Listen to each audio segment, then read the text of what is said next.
closed and the vote will be held tomorrow. The next item on the agenda is debates on cases of breaches of human rights, democracy, and the rule of law.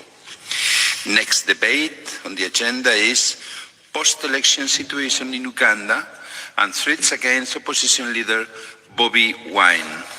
My first speaker is uno de los autores, el señor. Muchas gracias, President. Thank you very much, President. In Uganda, the full subversion of democratic standards, abuse, severe restrictions on civic space, widespread intimidation of opposition figures, fraud, violence, and a nationwide internet blackout. How is it possible that the main opposition candidate, Mr. Bobi Wine, could have been sieged by the military in his house and his family and his wife assaulted by government forces? All of this to guarantee a seventh term in office of Yoweri Museveni. It is just unacceptable, and Europe cannot accept this. I must thank all the political groups that we have convened and made a consensus about this. This is, of course, not just about Uganda. It's about supporting the hundreds of millions of Africans who seek freedom, who seek the right for their voices to be heard, who seek their fight for progress and dignity, but are not allowed to do so through violence and oppression. For decades, this European Union has been engaging with our African partners to try to support free and fair elections. I have myself participated in electoral observations on the continent, and I'm very much aware of the challenges. But we need to do more. We have the means to do more, because today it is Bobi Wine in Uganda. Last year it was Tundu Lissu in Tanzania. And next year it might be Alberto Costa Jr. in Angola. Opposition leaders are being persecuted, elections are being stolen, and we cannot allow, as Europeans, continually to close our eyes, and especially our governments who are making economical dealings with the government of Uganda. Commissioner, the Council has to hear high voice and the opinion of this Parliament about these very tragic circumstances that are happening in Uganda. Thank you very much. Señor López Istúriz, my second speaker is another author, Mr. Hayde. Thank you, Chair. Dear Commissioner, ahead of the elections, Bobi Wine was cheered by tens of thousands of Ugandan voters wherever he appeared in the country. Now, after the elections, he is under siege, and tens of thousands of citizens took the streets, this time in protest. The post-election situation in Uganda shows a systematic assault on fundamental rights. President Museveni's seventh term followed elections that failed to meet democratic standards, preceded and followed by mass arrests, violence, attacks on journalists, the shutdown of civil society, an internet blackout, and killings of unarmed civilians. The harassment of Bobi Wine, his family and members of the National Unity Platform is unacceptable. The European Union must act consistently to end immediately all violence, threats, and the arbitrary detention of opposition politicians and their supporters. We must review our cooperation with Uganda and firmly support civil society, journalists, human rights and LGBTIQ plus defenders, as well as the democratic opposition. Thank you, Mr. Hayde. Mr. Otgen is as well an author. Thank you, President, Commissioner, colleagues. What happened on January 15th in Uganda, the so-called elections, were not an election. They were a military operation, and the facts confirm it. Soldiers, acting on direct government orders, raided the home of opposition leader Bobi Wine, assaulted his family and forced the family into exile. Opposition supporters were arrested, disappeared or were killed, including Mesa Kokelo, who was fatally shot while attending a peaceful rally. We are deeply alarmed by reports that the regime has publicly threatened to kill opposition leader Bobi Wine. All these are not isolated incidents. They are acts of terror which are meant to silence an entire opposition. We call for the immediate and unconditional release of all political prisoners, an end to military trial of civilians, full accountability for the crimes committed, and a real electoral reform. Today, we as European Parliament say clearly, we stand with Bobi Wine, Uganda's opposition and civil society, and all those who risk everything to demand freedom. Thank you. Thank you very much, dear colleague. Mr. Fröhlich is an author as well. Herr Präsident. Thank you, President. Idi Amin, former dictator of Uganda, said that he can't guarantee free speech. Critics of what's been happening in Uganda really can show that Uganda is an example of post-colonial area. The opposition is suppressed, and between 2020 and 2024, millions of euros were spent to ensure governance in Uganda. This has led to reactions, and in the end, this is just wasted money. We should focus development policy on economic growth and infrastructure, not just on exports. That will give us access to resources. It's a win-win situation. It's a win-win situation. That's the best way of dealing with it. Thank you. We jump into the second part on behalf of the EPP group, Mr. Schenk. Herr Präsident, liebe President, colleagues. Well, to talk about Uganda is uncomfortable, but to turn a blind eye is irresponsible. What we say or what we don't say is important.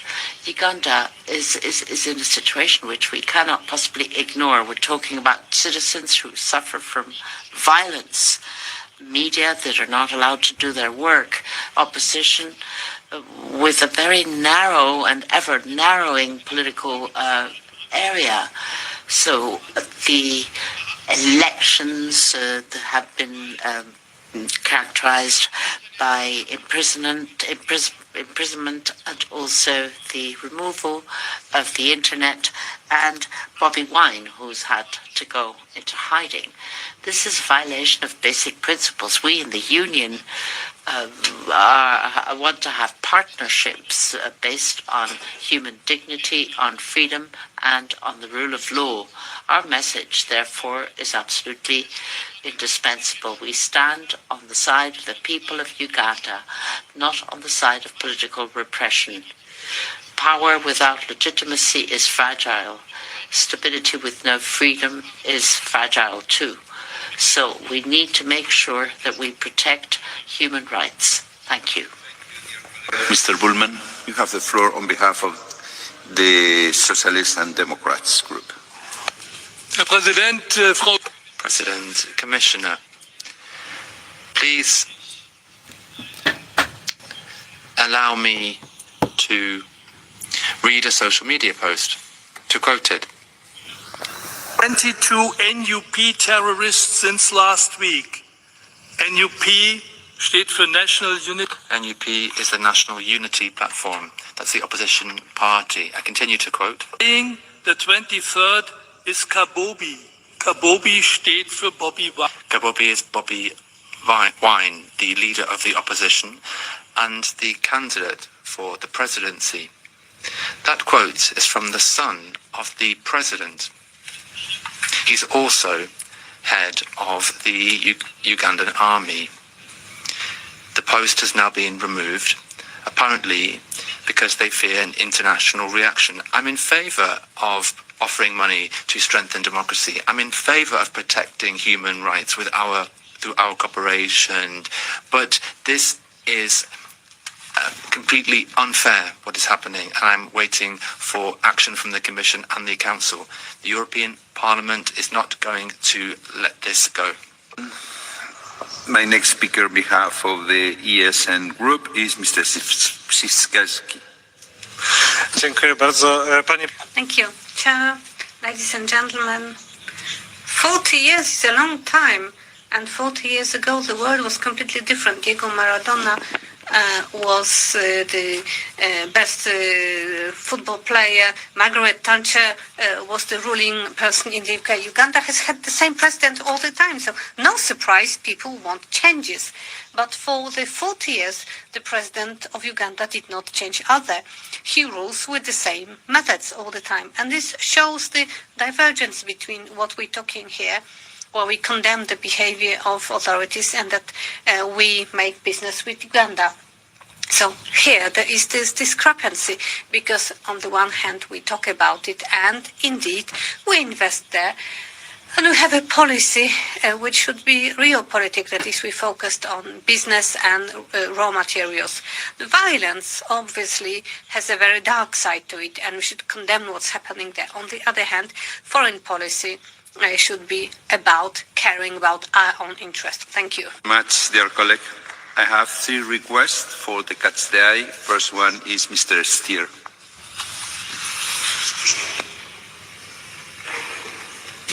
Thank you, Mr. Chairman. Well, the situation in Uganda is not only a problem for Bobi Wine. Of course, it is for him and his family. It's not only a problem for Uganda, for the country.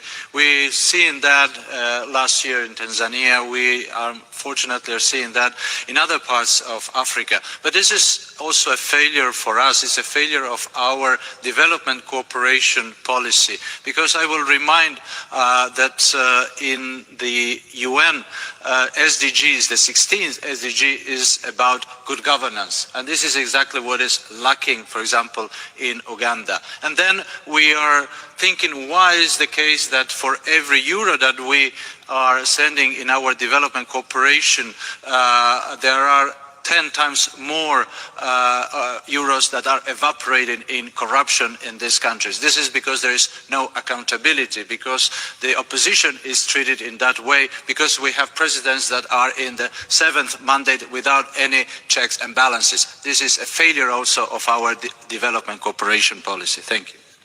Muchas gracias, señor Stier. Señor López Aguilar.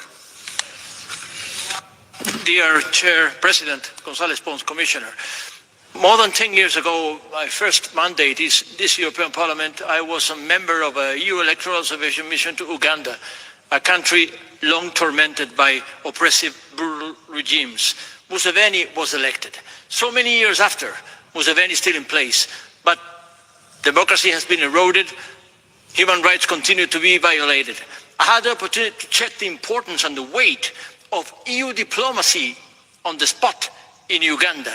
So it summed up with the embassies of the member states, and we're still powerless in order to make the right point to bring about fair, credible elections in Uganda. Insofar, there is something we can do. It's make the case for human rights violated of the leaders of the opposition, so that the European message is still heard in Kampala, in Uganda, in all over the place, that we do care about those leaders of the opposition which are so unfairly prosecuted against. So please, Commissioner, take the message. Action is needed in Uganda, Kampala. Thank you. Muchas gracias, señor López Aguilar. Mr. Tinkinen, seat 210.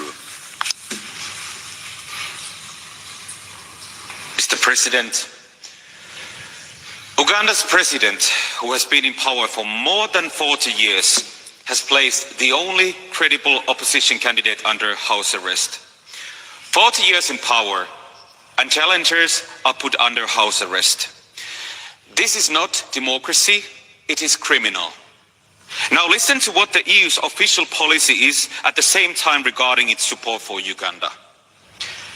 The EU cooperates with Uganda to promote the country's green transition, support sustainable and inclusive job creation and investment growth, and strengthen democratic governance that advances social inclusion and human rights. It seems the support policy has not been very successful. The EU must now decide whether we want to continue financing these regimes that laugh at our declarations with gold teeth flashing, or is it time to adopt a new mantra for development aid as well? Here we draw the line. Thank you. Thank you very much, dear colleague. Madam Commissioner, you have the floor.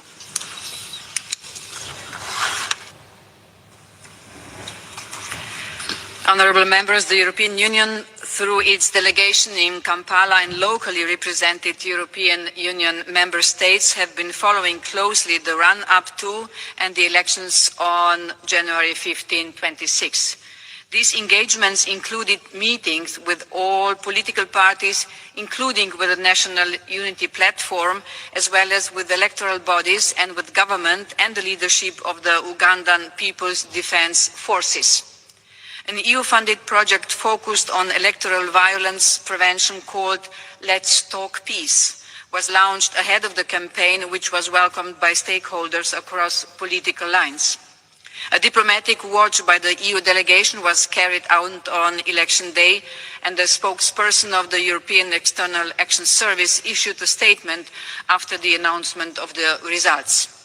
As mentioned in the statement, we share the findings of the preliminary statement of the African Union COMESA IGAD Joint Observation Mission as regards the involvement of the military in the electoral process, which is contrary to the Ugandan 1995 constitution.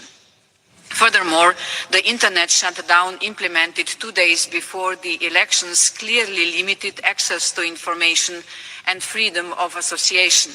We are also very concerned with the arbitrary arrests and suspension of numerous civil society organizations ahead of the elections.